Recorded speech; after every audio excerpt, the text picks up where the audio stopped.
वेङ्कटपतेर्विष्णोः परां प्रेयसी तद्वक्षस्थलनित्यवासरसिकां तत्क्षान्तिसंवर्धिनीं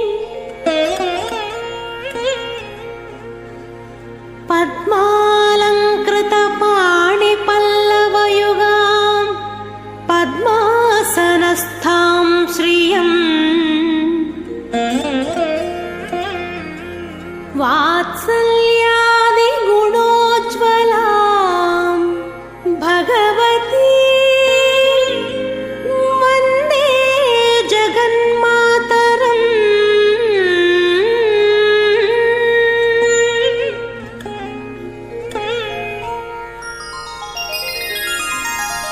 पद्मावती पाहि अलमेल्मङ्गा पद्मनाभप्रिया अलमेल्मङ्गा पद्मोद्भवा पाहि अलमेल्मङ्गा पद्मालया पाहि अलमेल्मङ्गा अलमेल्मङ्गा अलमेल्मङ्गा पाहि हरिप्रिये अलमेल्मङ्गा अलमेल्मङ्गा अलमेल्मङ्गा पाहि मां पाहि अलमेल्मङ्गा।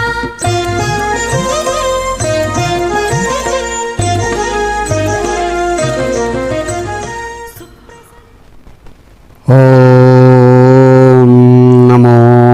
పద్మాలంకృతపాణిపల్లవయుగాయై నమో నమః. శుభోదయం. ఆనందాన్ని అందించేటువంటి శ్రీ క్రోధీనామ సంవత్సరం ఉత్తరాయణం, వసంత ఋతువు, వైశాఖ మాసం, కృష్ణపక్షంలో పంచమీ తిథి పూర్వకంగా సాగుతున్నటువంటి చక్కని భౌమవాసరం మంగళవారం నాడు అదిగో తిరుచ్చుకనూరు మహాసామ్రాజ్ఞి అత్యంత వైభవోపేతగా మంత్రస్వరూపిణిగా ప్రకాశించేటువంటి మాతృమూర్తి పద్మావతీదేవి తమ నిత్య తిరుకల్యాణోత్సవ విశేషాన్ని పుష్ప పరిమళ అలంకృతమైనటువంటి తిరుకల్యాణ మండపంలో నెరవేర్చుకుంటున్నటువంటి శుభక్షణాలు దర్శిద్దాం, అనుగ్రహం పొందుదాం. గోవింద. పరమేష్ఠి గురుభ్యో నమః. అస్మత్ సర్వగురుభ్యో నమః. శ్రీమతే రామానుజాయ నమః. శ్రీయై నమః. శ్రీధరాయ నమః. శ్రీశేషపక్షీశ్వర పద్మగర్భ సేనేశముఖ్యాన్ ప్రతిబోధయంతాం శ్రీపాంచరాత్ర ఆగమ శాస్త్రమాద్యం విష్ణుం సదాహం శరణం ప్రపద్యే. దర్భేశ్వాసీనః దర్భాన్ ధారయమాణః పవిత్రః ప్రాణానాయమ్య.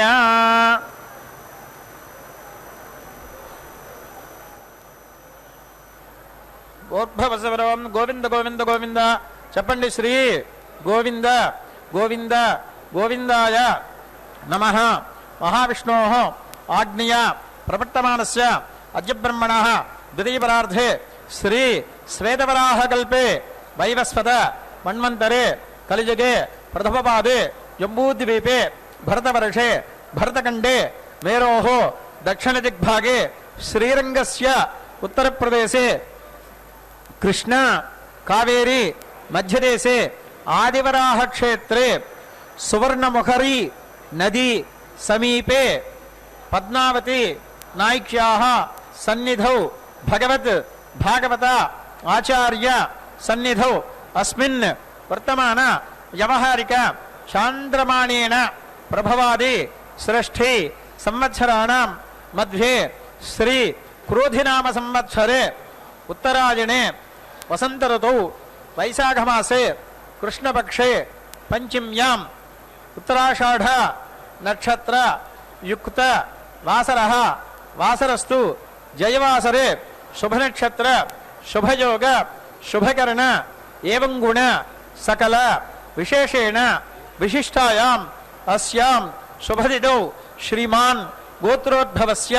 నామధేయస్య నక్షత్రోద్భవస్య. గోత్రము పేరు నక్షత్రం పేరు చెప్పుకోండి. మీరు చెప్పండి. మమ కుటుంబస్య క్షేమః స్థైర్య ధైర్య వీర్య విజయ అభయ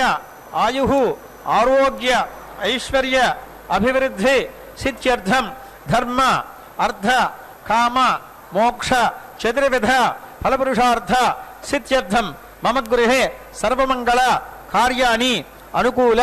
సిద్ధ్యర్థం మమ గృహే సర్వ శోక శత్రు నివారణ సిద్ధ్యర్థం మమ గృహే సకల భూత ప్రేత పిశాచ బాధ నివృత్తి సిద్ధ్యర్థం మమ గృహే సకల విషహరణ నివారణ సిద్ధ్యర్థం మమ గృహే సకల సంపత్కర సిద్ధ్యర్థం మమ గృహే అఖండ విద్యా ప్రాప్తి ద్వారా ఐశ్వర్య ప్రాప్తి సిద్ధ్యర్థం సర్వ మంగళ కార్యాణి అనుకూల సిద్ధ్యర్థం లోకక్షేమ అభివృద్ధి సిద్ధ్యర్థం శ్రీ పద్మావతి నాయిక్యాః సన్నిధౌ ప్రాతఃకాల ఆరాధన అనంతరం మహాలక్ష్మ్యాః ఉత్తరాషాఢ నక్షత్ర త్రినక్షత్ర మహోత్సవ పూజ అనంతరం శాంతి కళ్యాణ మహోత్సవం ఆచార్య ముఖేన కరిష్యే. ప్రథమతః నిర్విఘ్న పరసమాప్తి అవాప్తి సిద్ధ్యర్థం విశ్వక్సేన ఆరాధనం కరిష్యే. తతః స్థలశుద్ధి దేహశుద్ధి ఆత్మశుద్ధి ద్రవ్యశుద్ధి శుద్ధ్యర్థం శుద్ధి పుణ్యాః వచనం కరిష్యే. తదంగత్వేన ఆచార్య శ్రీహస్తేన కన్యాదాన మహోత్సవం కరిష్యే ఇది సంకల్ప్య. అమ్మవారిని బాగా ప్రార్థన చేసుకోండి. ఓం నమస్తదే నమస్తదే నమస్సఖీనా. ఓం నమో భగవత్యై దివ్యమంగళవిగ్రహాయై నమో నమః. అనేక వర్ణాలలో అనేక జాతులలో జన్మించినటువంటి సమస్తమైనటువంటి భక్తుల యొక్క అభ్యుదయాన్ని కాంక్షించి చక్కనైనటువంటి మహాసంకల్పపూర్వకంగా అదిగో కైంకర్యపరులు పాంచరాత్ర ఆగమ విధానాన్ని అనుసరించి అమ్మవారి యొక్క దివ్యస్థానమైనటువంటి గర్భాలయ సమీపంలోని తిరుకళ్యాణ మండపంలో చక్కగా స్వామివారి యొక్క దివ్య కళ్యాణాన్ని ఆరంభిస్తూ సమస్తమైనటువంటి విఘ్నాలు తొలగేటట్లుగా విశ్వక్సేన ఆరాధనాపూర్వకంగా స్థలశుద్ధి దేహశుద్ధి భాండశుద్ధి స్థలశుద్ధి మొదలైనటువంటి అత్యంత పవిత్రతాపూర్వకమైనటువంటి సన్నివేశ విశేషం కోసం స్వస్తి పుణ్యాహవచనాన్ని చక్కగా ఆరంభిస్తూ ఉన్నారు. జయాసూత్రవతి సమేతంగా విశ్వక్సేన ఆరాధనతో తిరుకళ్యాణాన్ని ఆరంభిస్తూ అమ్మవారి యొక్క దివ్య స్వరూపం అద్భుతమైనటువంటి అత్యంతమైనటువంటి ఎర్రగా రక్తవర్ణంతో ప్రకాశిస్తున్నటువంటి పుష్పాలతో కూడిన కిరీటం మెరుస్తుండగా అందమైనటువంటి అమ్మవారి యొక్క స్వరూపం చక్కని తిలకాన్ని రత్న తిలకంతో కూడినటువంటి అమ్మవారి బుగ్గల మీదుగా ప్రవహిస్తున్నటువంటి సౌందర్య కాంతివంతమైనటువంటి స్వరూపం స్వర్ణ సింహాసనం మీద నుంచి సమస్తమైన భక్తుల హృదయాలలో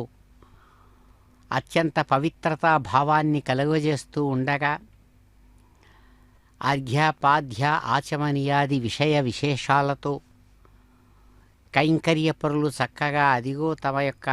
నిత్య తిరు కళ్యాణ విశేషాన్ని ఆరంభిస్తున్నారు. సమస్తమైన దుఃఖాలను కూడా దూరం చేస్తూ దివ్యానుగ్రహ విశేషాన్ని అందించమని అమ్మవారిని ప్రార్థిస్తున్న భక్తులకు సాంత్వన కలిగేటట్లుగా సాంబ్రాణి పరిమళాలతో కూడినటువంటి చక్కని తిరు కళ్యాణ మండపంలో అమ్మవారి యొక్క శాస్త్రోచితమైనటువంటి సేవా విశేషాలను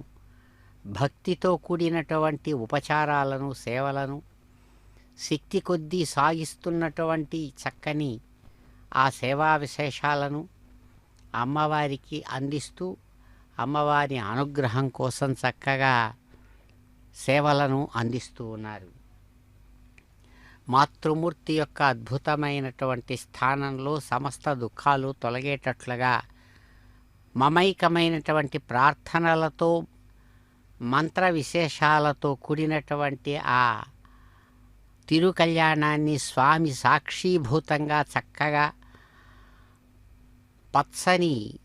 కళ్యాణ వస్త్రాన్ని స్వామి ధరించి తమ యొక్క దివ్యసుందర మూర్తి విశేషంతో ఆశీర్వదిస్తుండగా వేదమంత్ర విశేషాలతో కళ్యాణ పురస్సరంగా కళ్యాణ నాదాలతో దివ్య ఘంటానాదాలతో ఆరంభిస్తున్నారు కార్యాన్ని. సంసార క్లేశహంత్రీం స్మితరుచిరముఖీం సారశృంగారశోభాం సర్వైశ్వర్యప్రదాత్రీం సరసిజనయనాం సంస్థుతాం సాధుబృందైః సంసిద్ధస్నిగ్ధభావాం సురహితచరితాం సింధురాజాత్మభూతాం సేవే సంభావనీయానుపమితమహిమాం సచ్చిదానందరూపం. పరమాత్మ యొక్క స్వరూపం కరచరణాది మత్వంతో కూడినటువంటి విగ్రహ విశేషం కాదు అని శాస్త్రం చెబుతుంది. అన్ని రకాలైనటువంటి రూపాలకు కూడా ఆధారభూతమైనటువంటి పరమాత్మ స్వరూపం నిరూపం, అంటే రూపరహితం అని అర్థం. అందుకనే పరమాత్మను ఇంద్రియ జ్ఞానంతో ఎవరు సాధించుకోలేరు అని మాట. కాబట్టే ఎందుకంటే ఆయన నిరాకారుడు, ఆకారం అనేది లేదు. ఎందుకంటే సాకారం ఆకారం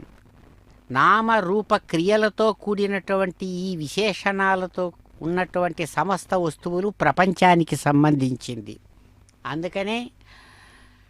ఆయన యొక్క పరమాత్మ యొక్క లక్షణాన్ని బట్టి పరమాత్మను తెలుసుకోవాలి, గ్రహించాలని పెద్దలు శాస్త్రాల మాట, అనుభవజ్ఞులైనటువంటి వారి మాట. అయితే అటువంటి లక్షణం ఏమిటి అన్నప్పుడు పెద్దలు చెబుతారు, సచ్చిదానందరూపం. సత్తు చిత్తు ఆనందం అని మూడు పరమాత్మ యొక్క లక్షణం. దీని ద్వారా మాత్రమే గ్రహించగలం పరమాత్మను. నేరుగా కన్నులతో చూచి కానీ చెవులు ముక్కు మొదలైన జ్ఞానేంద్రియాలతో ఆయనను గ్రహించలేము. అలా గ్రహించినటువంటి రూపం వినాశాన్ని పొందుతుంది. ఆయన అవినాశి, అవ్యయుడు. అటువంటి స్వామిని కీర్తిస్తూ అదుగు సాగిస్తున్నారు మంత్రం. శుక్రేణ దేవదీద్యత్ అగ్నే క్రత్వా క్రతో గుమ్రనో యత్తే పవిత్రమర్చిషి అగ్నే వితతమంతరా బ్రహ్మతేన పునీమహే ఉభా పవిత్రేణ సవేన చ ఇదం బ్రహ్మ పునీమహే వైశ్వదేవీ పునతే దేవ్యాగాత్ యస్యై భక్వేస్తనవో వీతపృష్ఠాః తయా మదంత సదమాద్యేషు వయజ్ఞస్యామపతయోరయేణాం వైశ్వానరో నష్టిభిర్మా పునాతో వాతః ప్రాణేనే శిరోమయో భూః పయసా పయోభిః ఋతావరీ యజ్ఞయేమా పునీతాం బృహద్భిः సవితస్త్రిభిः దేవమన్మభిः అగ్నే దక్షైః పునాహిమా येन देवा अपुनत येनापो दिव्यङ्गशः ब्रह्मणा इदं ब्रह्म पुनीमहे यः पावमानेरध्येति सर्वगं सपोतमश्चाते सदितं मातरिश्वना पावमानीर्यो अध्येते ऋषभिर्संभृतगं रथं दत्पेतरत्वते दुहे क्षीरकं दत्पिन्मधोदकं पावमाने स्वस्तयने दुघाहि पयस्वतेः ऋषभिर्संभृतो रसः ब्राह्मणे समृतकं हितं पावमानेर्दिशन्तु नः इमल्लोकमथो अमुं नामान् समर्थयन्तु नः देवीर्देवैः समाभृताः पावमाने स्वस्त्यजनेः दुघाहि घृतश्रुतः ऋषभिर्संभृतो रसः ब्राह्मणे समृतकं हितं येन देवाः पवित्रेण आत्मानं पुनते तदा तेन सहस्रधारेण पावमान्यः पुनन्तमा प्राजापत्यं पवित्रं शतोद्यामकं हिरण्मयं तेन ब्रह्मवितो वयं भूतं ब्रह्म पुनेमहेन्द्रः सुनीते सहमा पुनाथो सोमः स्वस्त्या वरुणः समीक्ष्य यमो राजा प्रवृणाभिः पुनातु वेदामोर्जयन्त्या पुनातो भूर्भुवः स्वः दक्षय्यो रावृणीमहे गातुं यज्ञाय गातुं यज्ञपतये दैवे स्वस्तिरस्तु नः स्वस्तिर्मा पादुषेभ्यः ऊर्ध्वञ्जिगातुभेषजं शन्नो अस्तु द्विपदे एषञ्चतुष्पदे ॐ शान्ति शान्तिः शान्तिः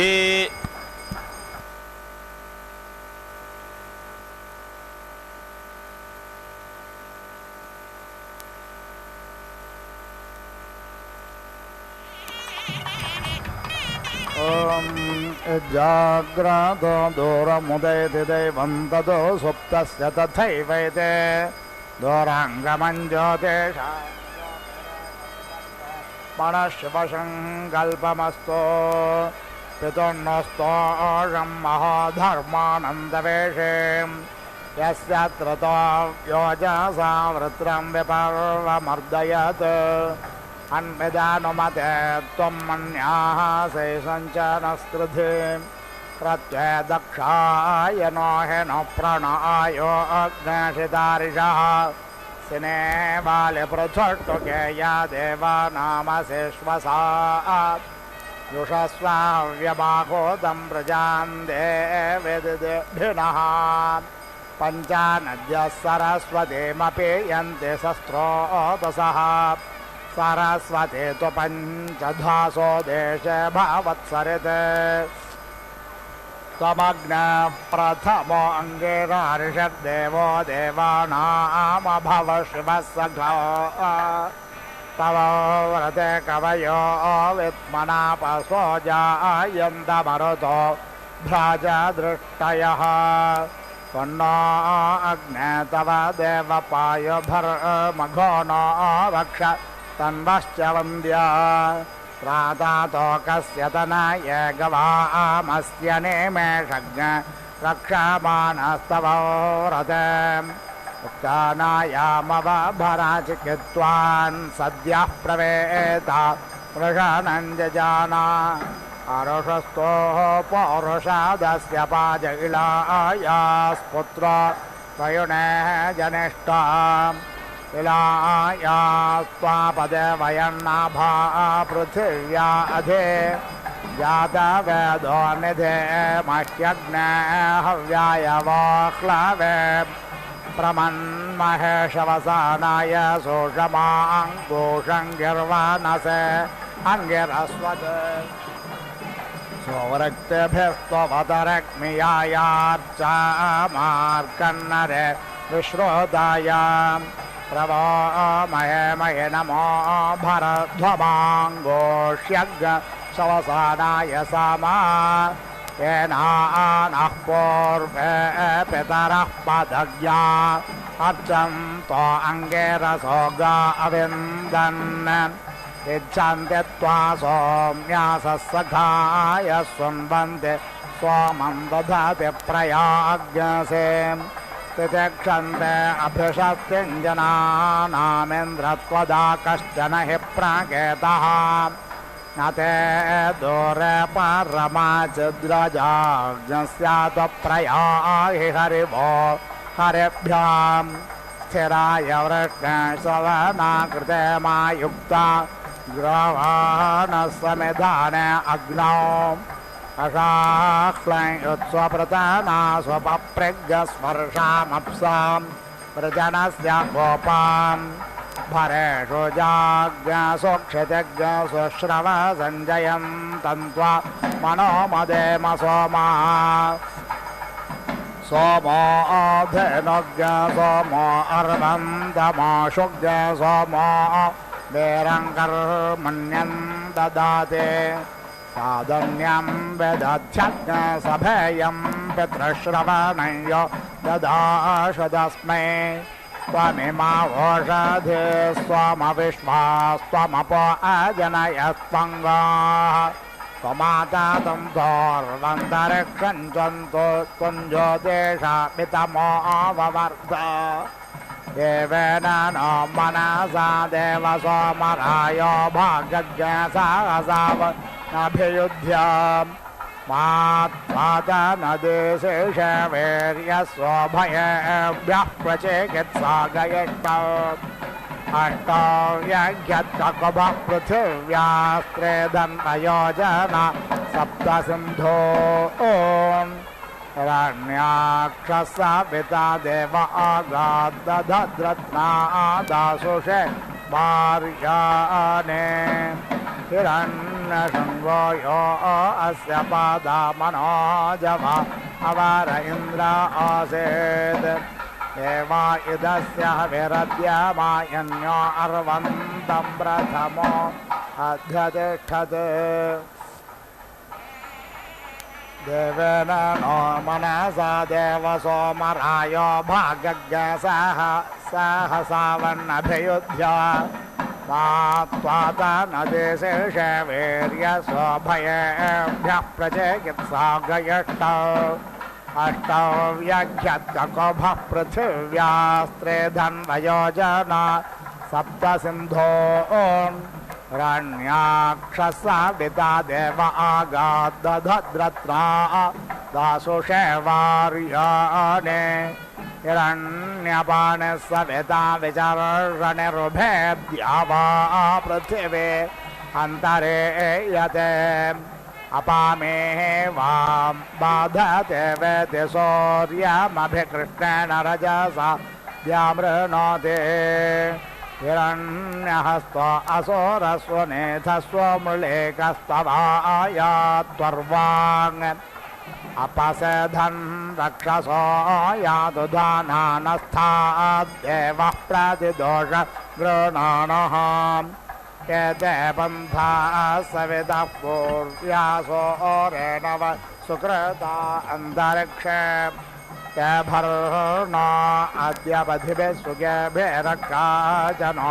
अधिजब्रूहि देवाम् उभापि बदमश्विनो भाणः शर्म यच्छतम् अवेद्रियाभिरोतिभिः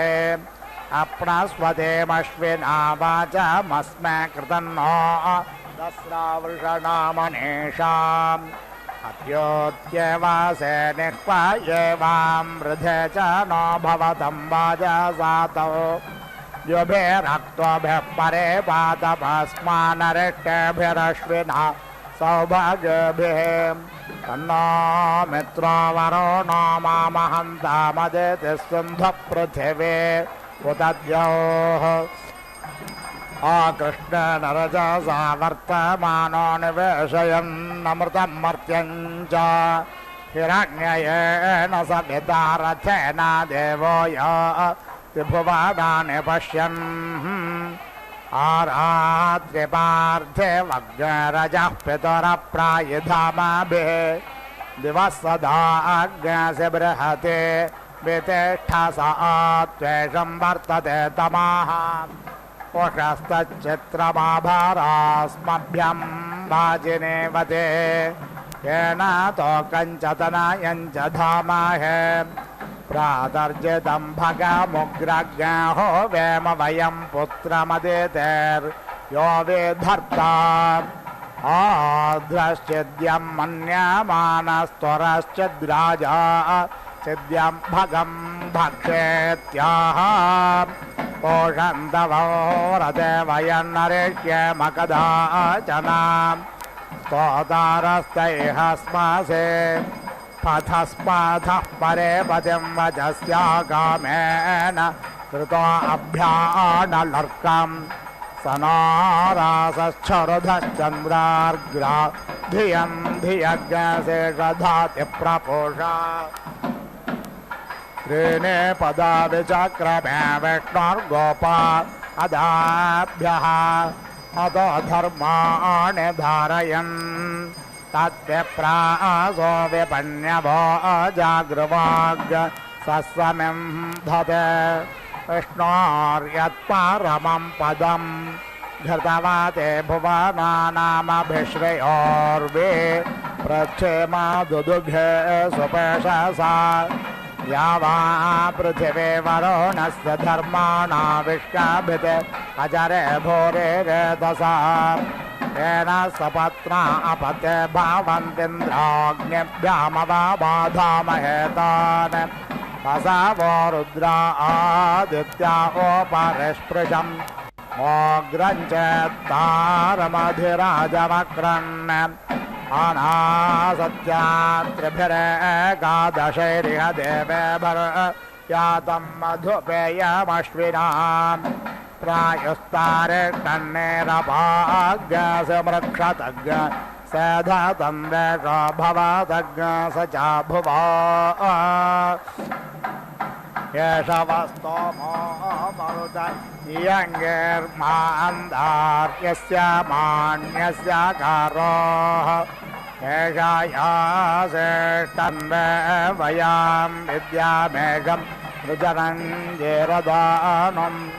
सह स्तोमा सह छन्दस आवृतः सह प्रमा ऋषय सप्तदिव्याः पूर्वेषां पन्थामनुदृश्य धीरान्मालेभिरध्यो न रश्मेन आयुष्यं वच्चस्यज्ञराय स्फोरमोद्भेदम् निदग्निरण्यं वच्चस्वज्जयत्राय वेशता द्रुमाम् न तद्रक्षाग्यसि न पेशाचास्तारन्ति देवाना भोजः प्रथमजज्ञेतत् यो बिभर्ते दाक्षायणज्ञहिरण्यज्ञ स देवेशो कृणुते दीर्घमायुः स मानुष्येषु कृणुते दीर्घमायुः यदा भद्रं दाक्षायणाहिरण्यज्ञ शतानेकाय सुमनस्य बाणाः तन्महाभद्रामि शतशारदायायुष्मान् जरदष्टर्यथासम् उत नो ह्यर्बुद्ध्या शृणो त्वज एकापात् पृथिवे समुद्रः विश्वे देवारतावृधो हुवाना स्तुता मन्त्राः कविशस्ता आवन्त इमा गिरा आदित्येभ्यो घृतस्नो सनाद्राजभ्यो जुह्वा जुहोमे शृणोतो मित्रो यमा भगो नस्त्ववे जातो परो न दक्षो अग्निशाः सप्तर्षयः प्रदेहिताः शरेर सप्त रक्षन्ते सदपप्रामादम् सप्तापस्मपातो लोकमेयुस्तत्र जागृतो अस्वप्नजौ सत्र सदौ च देवौ उत्तिष्ठ ब्रह्मणस्पते देवयन्तस्ते महे उपप्रयन्तो मरुतः सुदानव इन्द्रप्राशोर्भवासजा प्रणोनं ब्रह्माणस्पधर्मन्त्रं वदत्युग्जम् यस्मिन्निन्द्रो वरुणो मित्रो अर्यमा देवा ओगाग्यसि चक्रिरे ब्रह्माणस्पते त्वमस्य यन्तासोक्तस्य बोधितनयञ्च जिन्वा विश्वं तद्भद्रं यदवन्ति देवा बृहद्वादेम विदधे सुवीराः य इमा विश्वा विश्वकर्मा यो नः पितान्न पतेन्नस्य नो देहि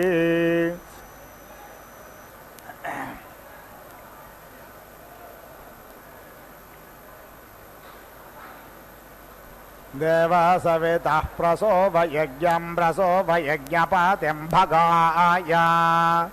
दिव्यो गन्धर्वः केतपोः केदन्नः पुनातु वाचस्पतिर्वाचन्नस्वदतु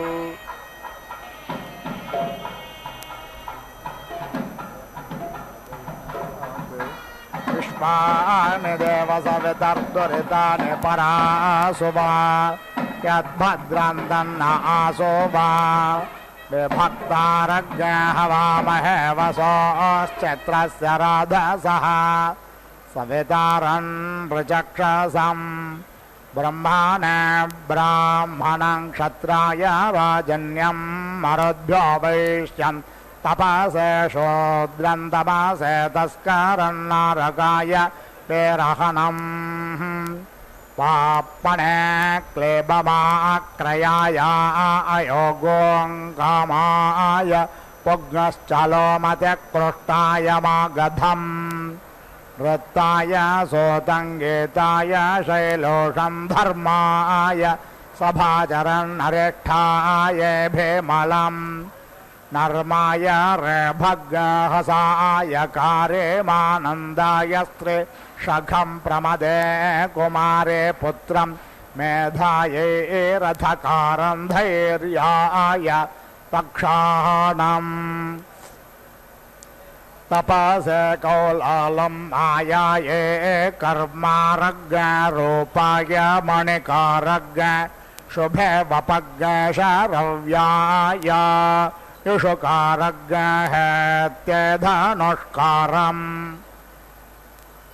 कर्मणेज्याकारं दिष्टाय रज्जुसर्जं मृत्यवे मृगयुमन्तकाय श्वनिनम् नदेभ्यः पौञ्जिष्टमृक्षेकाभ्यो नैषादम्बुरुषव्याघ्राय दुर्मदं गन्धर्वोऽप्सराभ्यो व्रात्यम् प्रयोग्य उन्मत्तज्ञ सर्पदेवजनेभ्यो प्रातिपदमयेभ्यः निर्यदाय अकेदवं पिशाचेभ्यो विदलकारे धानेभ्यः कण्टके कारे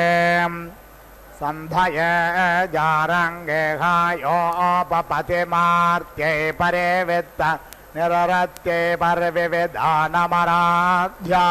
यदिदिशुः पतिन्निष्कृत्ये पेशस्कारेज्ञ संज्ञानाय स्मरकारे प्रगामोऽध्यायोपसदम्बर्णायानुरुदम्बलायोपदाम् उत्सादेभ्यः कुब्जं प्रमुदे वामनन्दाभ्यः श्रामग्रश्वप्नायान्ध मधर्माय बधिरं पवित्राय भिषजम्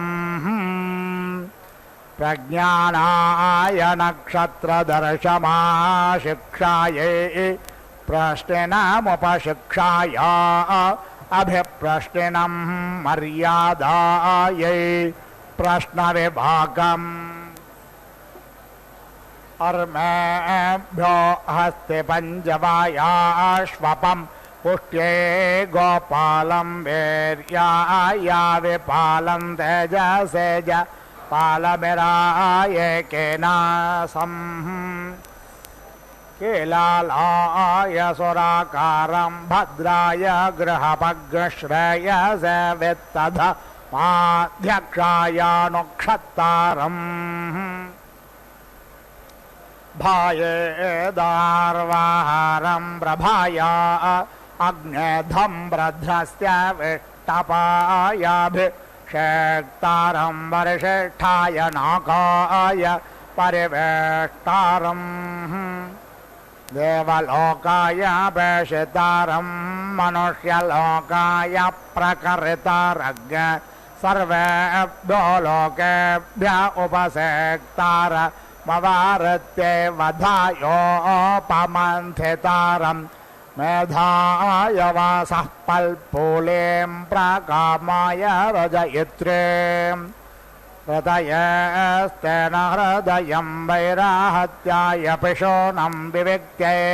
क्षत्तारमोपदृष्ट्यायानुक्षत्तारं बलायानुचरं भूम्ने परिष्कन्दम् प्रियाय प्रियवादिनमरेष्ट्या अश्वसादग्रस्वर्गाय लोकाय भागदुर्गं वरिष्ठाय नागाय परिवेष्टारम् मन्यवेयस्तापं क्रोधाय निसरं योगाय शोक्तारज्ञशोकायाभिसर्तारं क्षेमाय विमोक्तारमुत्कोलनिकोलेभ्यः सृष्टिनम्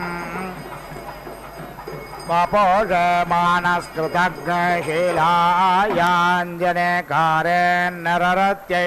कोशकारे यमायासो यमाय यमसो मथर्वभ्यो वातोकाग्र संवत्सराय पर्यायिणीं परिवत्सराय वेजातामिदावत्सराय ते द्वारे मेद्वत्सराय तिष्ठद्वारे वत्सराय विजज्जराज्ञ संवत्सराय पलिक्ने मृभुभ्यो जिनसन्धग् साध्येभ्यश्चर्मम्नम् सरोभ्यो धैवरमोपस्थावराभ्यो दाशं वैशन्ताभ्यो वैन्दन्नग्वलाभ्य शौष्कलम् पाराय मार्गारमावाराय केवर्तं तीर्थेभ्य आन्दं विषमेभ्यो मैनालम् स्वनेभ्यः पर्णगङ्गुहाभ्यः किरातज्ञसानुभ्यो जम्भाकं पर्वतेभ्यः किं पौरुषम् देवत्साये पौल्कसंवर्णाय हिरण्यकारं तुलाये वाणिजं पश्चादोषाय ग्लाविनं विश्वेभ्यो भूतेभ्यः सिद्धमलम् भूत्ये जागरणमभूत्ये स्वपनमार्त्ये जनवादिनं वृद्ध्या अपगल्भग्नसग्नशराय प्रच्छिदम् अक्षराजाय गितवङ्कृताय दिनवदर्शं त्रेताय कल्पिनं वापरायाधि कल्पिनमास्कन्दाय सभास्थानं मृत्यवे गोव्यच्छमन्ताकाय गोघातम् क्षुधे योगां विकृन्तन्तं भिक्षमान उपतिष्ठति दुष्कृताय चरकाचार्यं पाप्पणे शैलगाम् प्रतिश्रुत्काय अर्तनं घोषाय भषमन्ताय बहुवादिनामनन्ताय मोकज्ञ शब्दायालम्बराघातम् महासेवेनावादं क्रोशाय तोण बध्वमवरस्पराय शङ्खध्मम् वनाय वनपमन्यतोरण्याय दावपम् नर्माय पुग्गश्चलोग्यहसाय कारियादसे शाबल्याङ्ग्रामण्यङ्गणगमभि क्रोशकन्तान् महसे वीणावादं पाणिघ्नन्तो नवध्वन्तान् वृत्ताय नन्दाय तलवम् अग्नये वानं पृथिव्यै पेढसर्पिणं वायवे चाण्डालमन्तरिक्षाय वग्नशनर्तिनं दिवे खालतिज्ञसौर्याय हर्यक्षम् नक्षत्रेभ्यः कर्मिरञ्चन्द्रमसे किलासमह्न शुक्लं पिङ्गाक्षज्ञ रात्रे कृष्णं पिङ्गाक्षम् अथैता नष्टौ विरोपनालभते शुक्लं चाते कृष्णं चाते दीर्घं चाते ह्रस्वं च अतिस्थूलं चाते कृशं चाते कोल्वं चाते लोमशं च शूद्रा अब्राह्मणास्ते प्राजापत्याः मागधः पुग्गश्चले क्लेबक्के तवो शूद्रा अब्राह्मणास्ते प्राजापत्याः प्रजापतेरिति प्रजापतेः जायमानाः प्रजा इति प्रजाः जाताः छायाः इमाः तस्मै प्रति वेदया चिकित्वान् अन्विति मन्यताम् इमं पशुं पशुपत इति पशुपते एते अद्य बध्नामि अग्ने सुकृतस्येति सुकृतस्य मध्ये अन्विति मन्यस्व सुयजेति सुयजा आयजाम जुष्टं देवानाम् इदम् अस्तु हव्यं प्रजानन्त इति प्रजानन्तः प्रतीति गृह्णन्ति पूर्वे प्राणमिति प्राणम् अङ्गेभ्यः परीति आचरन्तमित्या आचरन्तं सुवर्गमिति सुवहागं याहि पथिभिरिति पथिभिः देवयानैरिति देवयानैः ओषधीषु प्रतीति तिष्ठा शरीरैः येषाम् ईशे पशुपतिरिति पशुपतिः पशूनां चतुष्पदामिति चतुः पदाम् उता च द्विपदामिति द्विपदाम् निष्क्रीत इति निःक्रीतः अयं यज्ञियं भागम् एतु राजः पोषा आह यजमानस्य सन्तु ये बध्यमानम् अन्विति बध्यमानाः अभ्यैक्षन्तेत्यभिऐक्षन्त मनसा चक्षुषा च अग्निः तान् अग्रे प्रेति मुमोक्तु देवः प्रजापतिरिति प्रजापतिः प्रजयेति प्राजया संविधान इति संविधानः ये आरण्याः पशवः विश्वरूपा इति विश्वरूपाः विरूपा इति विरूपाः सन्तः बहुधेति बहुधा एकरूपा इत्येकरूपाः वायुः तान् अग्रे प्रेति मुमोक्तु देवः प्रजापतिरिति प्रजापतिः प्रजयेति प्राजया संविधान इति संविधानः प्रमुञ्चमाना इति प्रमुञ्चमानाः भुवनस्य रेतः गातुं दत्ता यजमानाय देवाः उपाकृतमित्युपाकृतं शशमानं यत् अस्थात् जीवं देवानाम् अपीति एतु पाथः नाना प्राण इति प्राणः यजमानस्य पशुना यज्ञः देवेभिः सह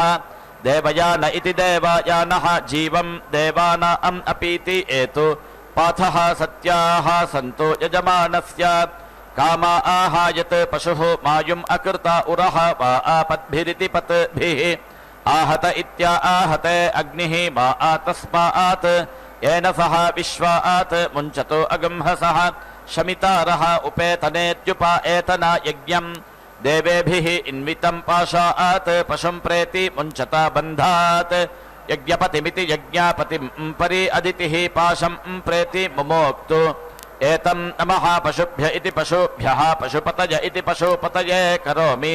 अरातीयन्तम् अधरं कृणोमि यं विष्मः तस्मिन् प्रतीति मुञ्चामि पाशं त्वाम् ऊते दधिरे हव्यवाहमिति हव्यावाहं श्रुतं कर्तारमिति श्रुतं कर्तारम् उत यज्ञियं च अग्ने सदक्ष इति सादक्षः सतनुरिति सातनुः हि भूत्वा अथ हव्या जातवेद इति जातवेदः जुषस्व जातवेद इति जातवेदः वपया आगच्छ देवान् त्वं हि होता प्रथमः बभूथा घृतेन त्वं तनुवः वर्धयस्व स्वाहा कृतमिति स्वाहा कृतं हविः अदन्तु देवाः स्वाहा देवेभ्यः देवेभ्यः स्वाहा प्राजापत्य इति प्राजापत्याः वै पशवः तेषां रुद्रः अधिपतिरित्यधिपतिः यत् एताभ्याम् उपाकरोतीत्युपाकरोति ताभ्याम् एव एनम् प्रतिप्रोच्येति प्रतिप्रोच्य एति लभते आत्मनः अनाअव्रस्कायेत्यना अव्रस्काय द्वाभ्याम् उपाकरोतीत्युपाकरोति द्विपादिति द्विपात् यजमानः प्रतिष्ठित्य इति प्रतिष्ठित्यै उपाकृत्येत्युपाकृत्य पञ्चजुहोति पाङ्क्ताः पशवः पशून् एव अवेति रुन्धे मृत्यवे एवै एषः नीयते यत् पशुः तं यत् अन्वारभेतेत्यनो आरभेत प्रमायुक इति प्रमायुकः यजमानः स्यात् नाना प्राण इति प्राणः यजमानस्य पशुना इति आह व्यावृत्या इति विआवृत्यै यत् पशुः मायुम् अकृता इति जुहोति शान्त्यै शमितारः उपेतनेत्युपेतना इति आह यथा यजुरिति यथा यजुः एव एतत् वपायां वै आह्रियमाणायामित्याह्रियमाणायाम् अग्नेः मेधः अपेति ग्रामति त्वाम् ऊते दधिरे हव्यवाहमिति हव्यावाहम् इति वपाम् अभीति जुहोति अग्नेः एवामेधम् अवेति रुन्धे अथो इति श्रुतत्वायेति श्रुतत्वाय पुरस्तात् स्वाहा कृतय इति पुरस्तात् स्वाहा कृतयः वै अन्ये देवाः उपरिष्टात् स्वाहा कृतय इत्युपरिष्टात् स्वाहा कृतयः अन्ये स्वाहा देवेभ्यः देवेभ्यः स्वाहा इति अभितः वपाम् जुहोति तान् एव उभयान् प्रीणाति यः वै अयथा देवतमित्ययथा देवतं यज्ञम् उपचरतीत्युपचरति एति देवताभ्यः पृश्यते एपापीयान् भवति यः यथा देवतमिति यथा देवतं न देवताभ्यः एति वृष्यते एवसीयान् भवति आग्नेय्या ऋचा आग्नि इध्रमित्याग्नि इध्रम् अभीति वृषेत् वैष्णव्या हविर्धानमिति हविः दानम् आग्नेय्या सृचः वाजव्यया वाजव्यानि ऐन्द्रिया सदः यथा देवतमिति यथा देवतमिति यथा देवतम् एव यज्ञम् उपेति चरति न देवताभ्यः एति पृश्यते एवसीयान् भवति युनज्मि ते पृथिवीम् ज्योतिषा सह युनज्मि वायुम् अन्तरिक्षेण ते सह युनज्मि वाचं सह सूर्येण ते युनज्मि तिस्रः विपृच इति विपृचः सूर्यस्य ते अग्निः देवता गायत्री छन्दः उपागुंशोरित्युपागुंशोः पात्रम् असि सोमः देवता त्रिष्टुप छन्दः अन्तर्यामस्येत्यन्तः यामस्य पात्रम् असि इन्द्रः देवता जगति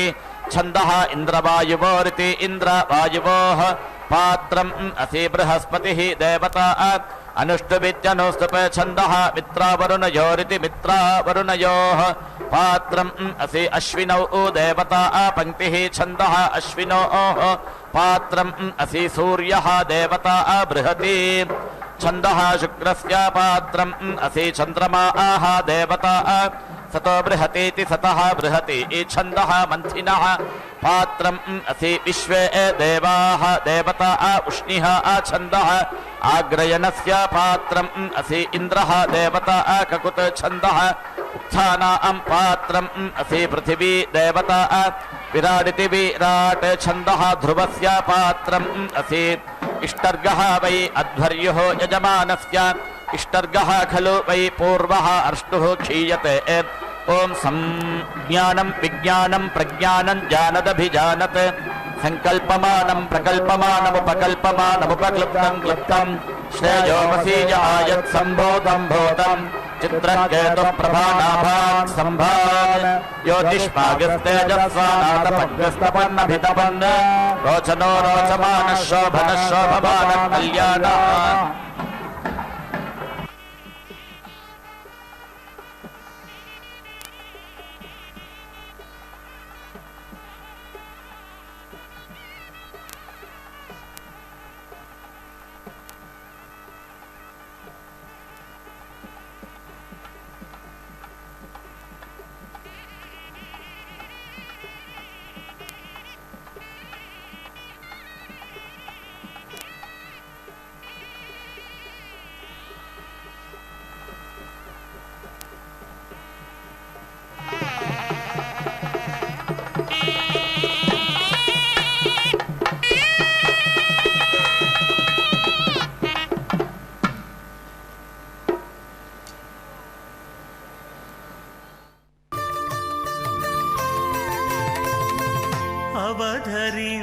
అవధరించగదయ్య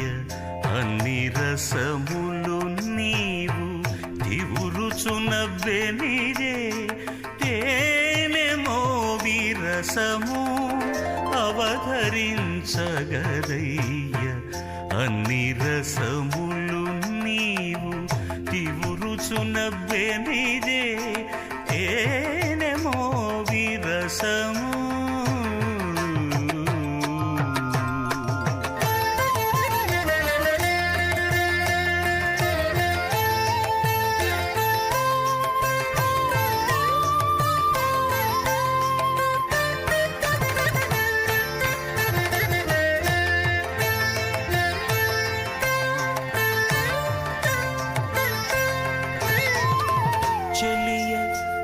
చక్కదనాన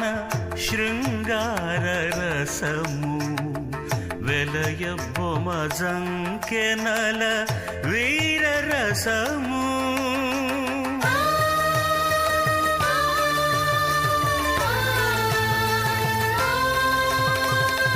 చెలియ చక్కదనాన శృంగార రసము వెలయ బొమజంకెనల వీర రసము కలయురతి కాంక్షలను కరుణారసము కలయు రతి కాంక్షలను కరుణారసము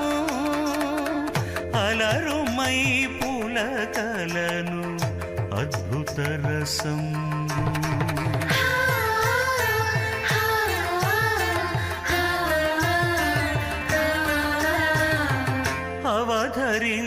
అవధరించగదయ్య అన్ని రసములు నీవు తివురుచునవ్వెనిదే తేనె మోవి రసము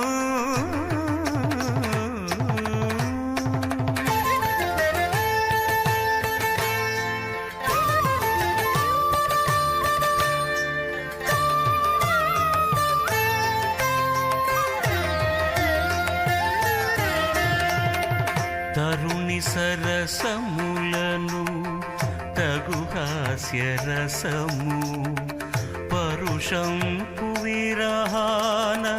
భయరసంబు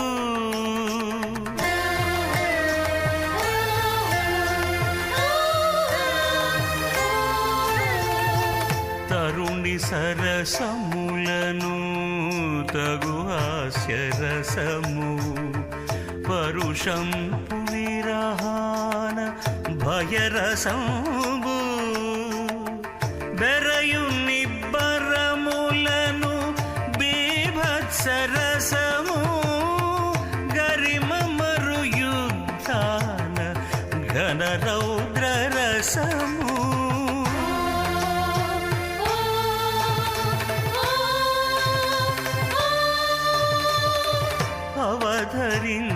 అవధరించగదయ్య అన్ని రసములు నీవు తివురుచునవ్వెనిదే తేనె మోవి రసము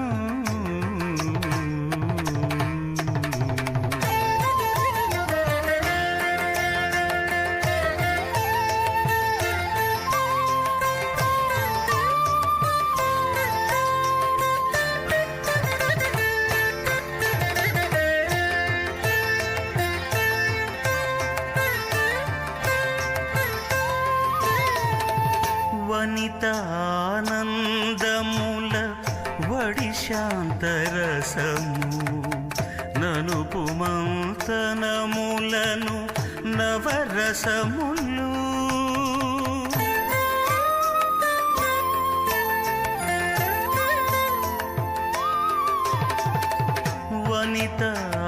వనితానందముల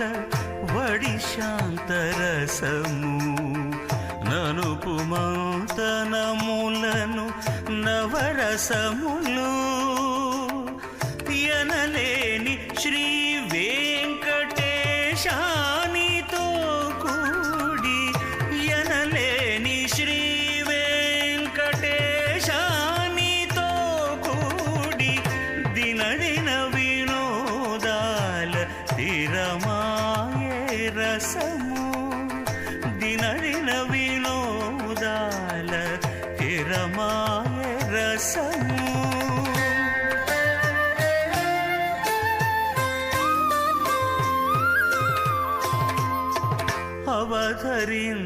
అవధరించగదయ్య అన్ని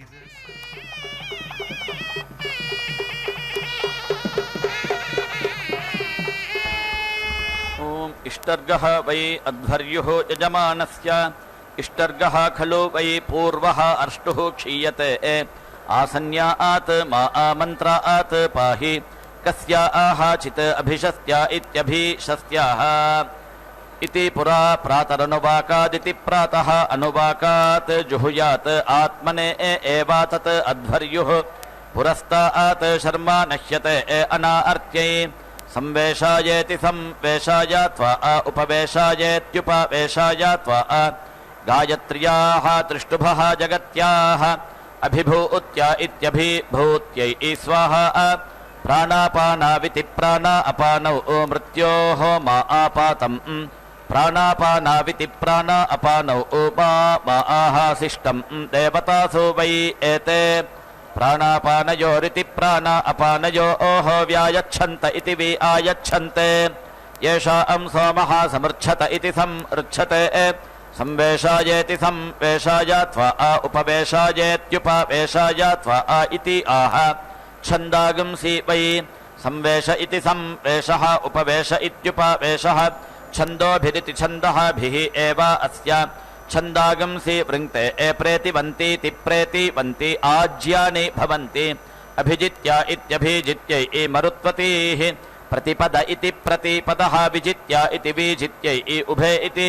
बृहद्रथन्तरे इति बृहत् रथन्तरे भवतः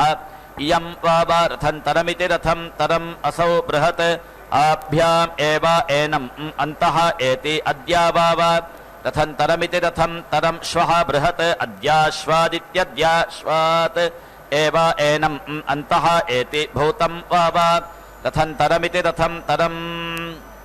भविष्यत् बृहत् भूतात् च एव एनं भविष्यतः च अन्तः एति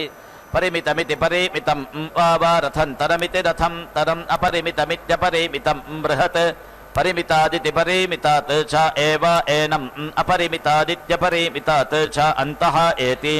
विश्वामित्रजमदग्नि इति विश्वामित्रजमदग्नि वसिष्ठया अस्पर्धेत अंसः एतत् जमदग्निः विहव्यमिति विहव्यम् अपश्यत् तेन वै सः वसिष्ठस्य इन्द्रियं वीर्यम् अवृङ्क्तायत् विहव्यमिति विहव्यम् शस्यते इन्द्रियम् एव तत् वीर्यम् यजमानः भ्रातृव्यस्य वृङ्क्ते यस्य भूयागं सः यज्ञकृतव इति यज्ञकृतवः इति आहुः सः देवता आह वृङ्क्ते इति यदि अग्निष्टोम इत्यग्निस्तोमः ॐ पूर्णाहुतिमुत्तमाञ्जुहोति सर्वं वै पूर्णाहुतिः सर्वमेवाप्नोति अथो इयं वै पूर्णाहुतिः अस्यामेव प्रतिष्ठति ॐ नारायणाय विद्महे वासुदेवाय धीमहि तन्नो विष्णुः प्रचोदयात् स्वाहा ॐ महादेव्यै च विद्महे विष्णुपत्न्यै च धीमहि तन्नो लक्ष्मीः प्रचोदयात् स्वाहा इक्ष्वा सप्तर्षयः सप्तधाम प्रियाणि सप्तहोत्रा सप्तधात्वा यजन्ति सप्तयो नीरापृणस्वा घृतेन स्वाहा